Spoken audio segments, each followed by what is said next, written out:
Zion Williamson speaks with the Pelicans media after practice yesterday, and he had a lot of great things to say. And I have to break that down right now in the Pelicans Scoop. So cue the music.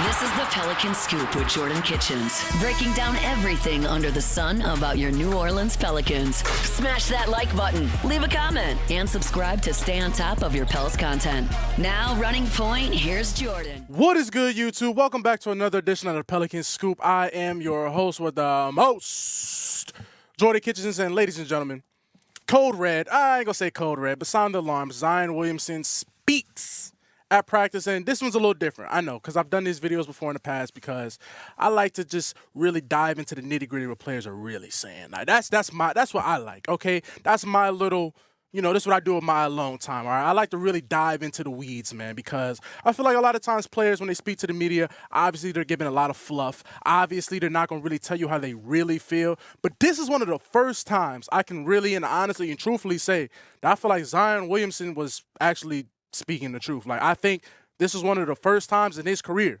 I'm not sitting there like I'm a historian, but I feel like I've followed his career pretty closely up until this point.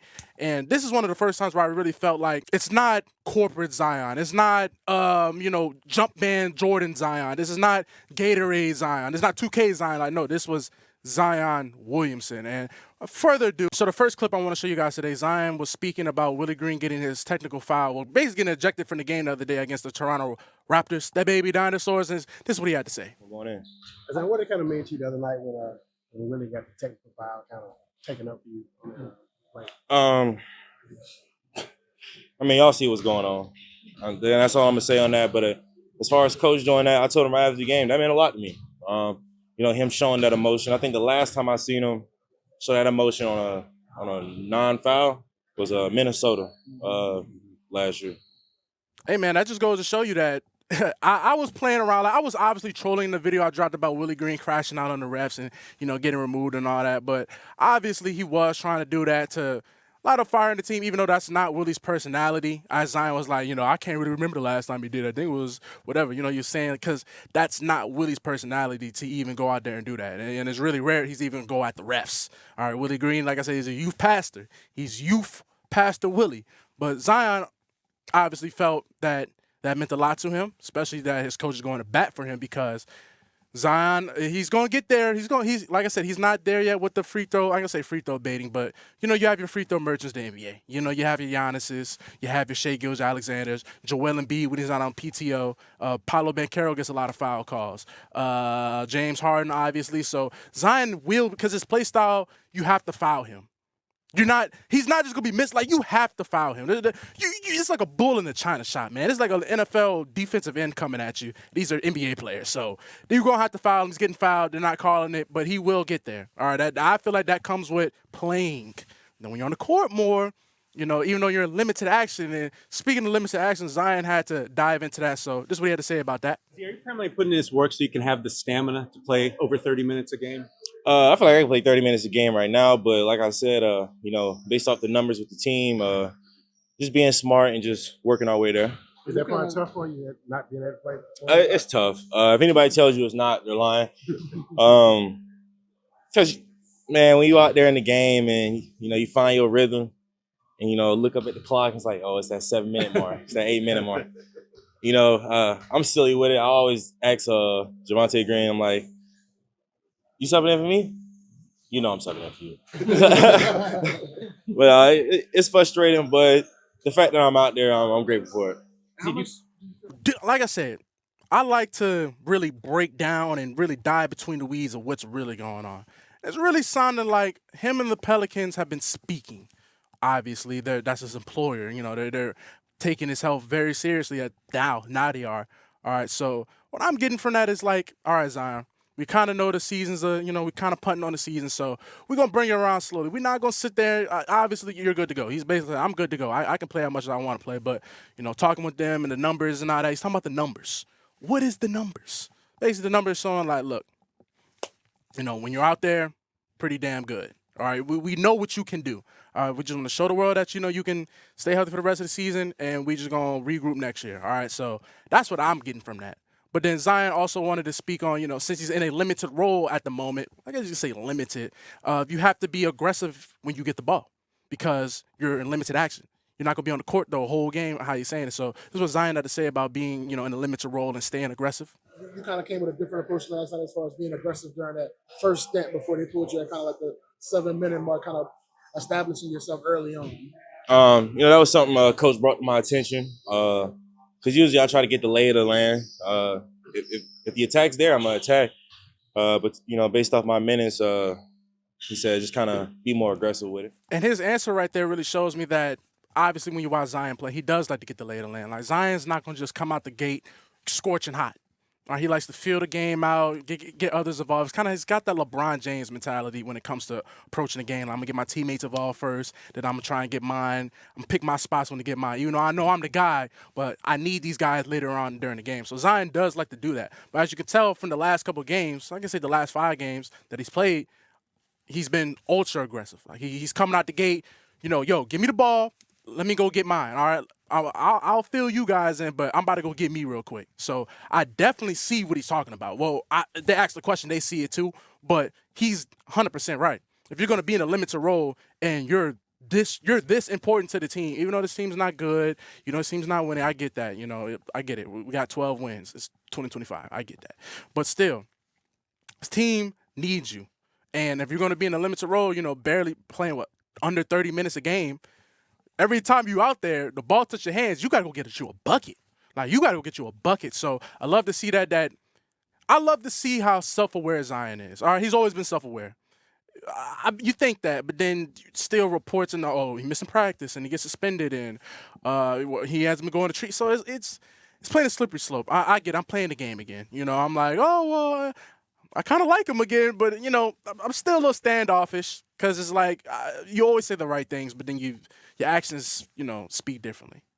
Just call it what it is.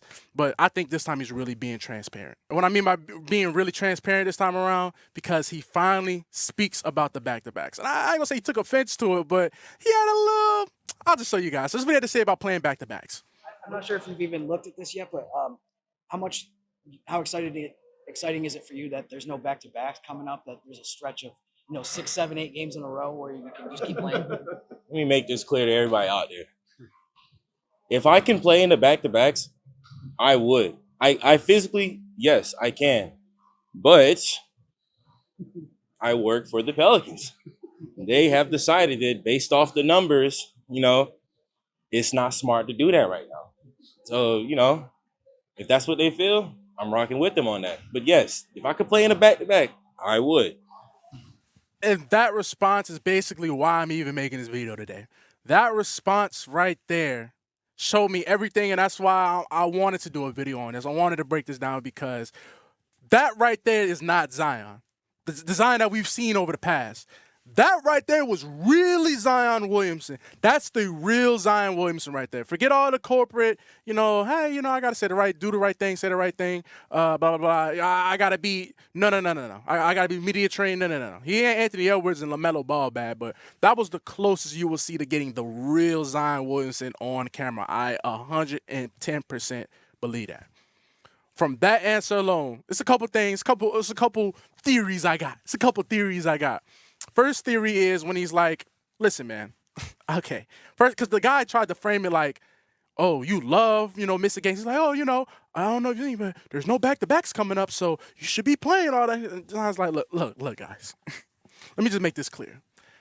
I can play in back-to-backs. The team does not want me to play in back-to-back. They're not letting me play in back-to-backs. And if it was up to me, I would play in those back-to-backs. He was really trying to say that. He's like, bro, you tripping, bro. Like, it's not me. Like, that's basically what I got from that. And another thing I got from it, when he's like, the team, they're talking about the numbers, said it's not smart and all that. I think, truthfully, because y'all know, I'm the biggest the Pelicans are tanking guy or whatever. But in my mind, when I hear that, he might have had some talks with Griff, and they're basically telling him, look, man, obviously the team is way better when you play. Season's already over with.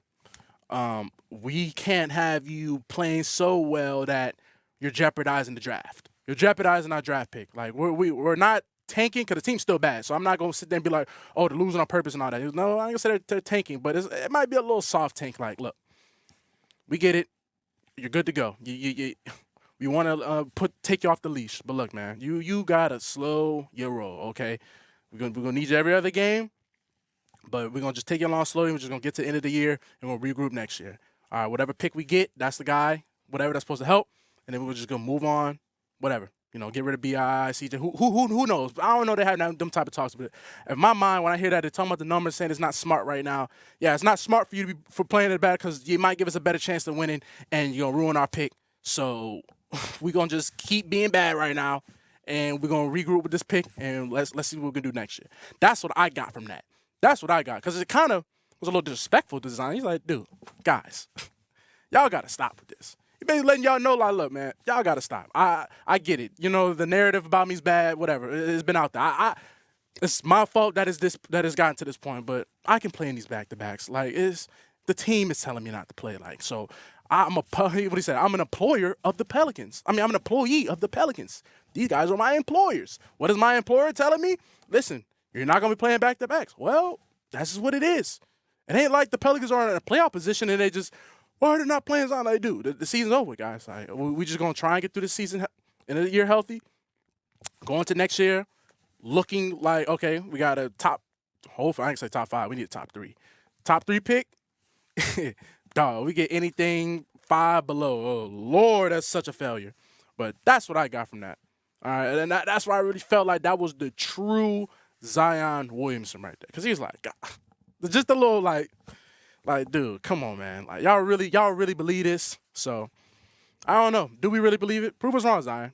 Make us not believe it. It shouldn't even be a narrative out there. And these last two, they kind of go hand in hand. So, and I really just wanted to really describe his chemistry with Trey and how him and Trey, that's why I'm so ready to just get to close this chapter on the Brandon Ingram era. All right, and obviously Trey Murphy is the guy, especially the guy next to Zion. Basically his best friend. Even when the Mariah Mills things was going on, she was spilling all this man information. She was basically saying, like, only person he really talked to off the court is Trey. And you could tell on the court, like, that's his boy. So this is what Zion had to say about Trey Murphy's 2 crazy back-to-back dunks. What'd you think of Trey's back-to-back alley-oops? Listen. I'm always going to be honest with Trey. They technically were back-to-back lobs. The first one was all right. It was a little, y'all called it a windmill. Y'all called it a windmill. I call it, hey, he made the most of it. The second one, I'm going to be a hater. He barely got the ball over the goal. But he made it. So in the moment, the energy was great energy. But, afterwards, when you look at the film, I'll pick on Trey about it. Like, I don't know, man. You didn't really get that high on that. But they were nice, though. They were all right. You see, that's real friendship. Like, that's what real friends do. He's like, look, they cool or whatever, but I done seen better. Like, you could have did better. Like, that's his boy. That's his boy. There is no, there's no animosity behind it. Like, that's how boys, they boys. All right, simple as that. And then after that, close and wrap everything up. This was Zion Williamson. Basically, since he's watching the film and whatnot, how critical is he of himself? Because, a lot of people that even making content or just doing everything, like, you could be the top baker at your job. Like, you might be the best baker there, but it's still, when your cakes come out and whatnot, you might not still like them. And other people feel like they're great because you're just so critical on being perfection. So even a food analogy probably wouldn't have been the best when I'm talking about Zion. But this is what Zion Williamson had to say about being critical on himself and just not trying to be a perfectionist. So they were all right. How critical are you with yourself after you watch film? I think I critique myself too hard sometimes. When I was in college, Coach K called it being a perfectionist. Like, there are times when if I miss a shot that I usually make, it's not even I'll get in my own head. I'll just, like, be like, man, how did I miss that shot? Like, why did I miss that shot? Like, did I not load on my legs? Did I not touch it up the right way? And I think it'll carry into the next play to where I'm like, nah, I'm not going to take the shot. I'm going to pass it. But now I'm at a point where my confidence is there. If I missed it, I just missed it. I know the next one going in. And that, ladies and gentlemen, is what I consider the most transparent and open I've seen from Zion Williamson. I really feel like this was the real him. I can't say that about every interview I've seen because there's a lot of times you could tell when it's media fluffing, and I got to hold my tongue back. Obviously, he ain't saying nothing crazy, but it's probably the realest and most transparent he has been. And I just appreciate it. One thing I appreciate the most was the back-to-back comments. That he finally spoke about it. It's like, look, I get it. Y'all see Joel Embiid, y'all want to group me in with him. Y'all see that, the PTO jokes and all that. But the team, talk with the numbers. It's not the best for right now. All right, we trash. We ain't going to get no better. It's not like we can make the 10 seed. So let's just go ahead. Let me play, right? Let me play. Let's get this pick, and let's see what we do next year. But y'all got to chill with the Zion. Or he happy that we ain't – dude, y'all got to chill with that. I ain't happy to not be missing games. All right? And he's saying I'm not happy to be getting subbed out on limited minutes. Like, y'all got to relax. So appreciate Zion. This is the first time I can actually say I actually appreciate something Zion said in the media and this time how he came off. So y'all let me know how y'all feel. Y'all let me know if y'all rocking with the same way how I'm feeling or – whatever one y'all disagree with, let me know. Comment down below, man. This is a open environment. This is a community. All right, so I'm going to see what y'all heads are at. But how do y'all feel about what Zion comments were? If y'all disagree, y'all agree, let me know. If y'all feel like I missed the point or y'all feel like I hit the point in the head, just let me know, man. So I appreciate you guys for sticking in for another edition of the Pelicans Scoop. Enjoy your weekend, man. It's been your boy, Jordan Kitchens, and I'm signing off, man. Peace.